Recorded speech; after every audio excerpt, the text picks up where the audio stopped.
De no ser por el corona, yo ahora mismo estaría en Boston, estudiando en Berklee College of Music. Si yo antes tenía una rutina de tener actuaciones semanalmente, bolos, hoy en día todo esto está paralizado, está cancelado, de hecho no hay muchas alternativas, entonces sí que ha habido un parón en la actividad espectacular y eso sí que lo he notado mucho también.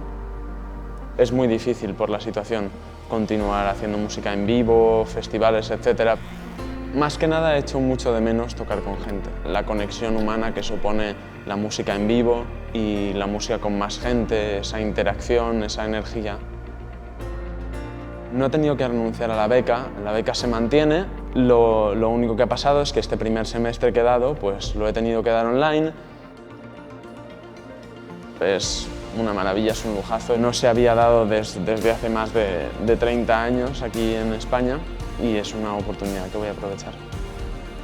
Conozco mucha gente joven y todos han actuado de manera muy responsable y muy ejemplar y también hay que comprender que están en una etapa de la vida donde lo que quieren es florecer, conocer y que esto ha truncado sus planes radicalmente.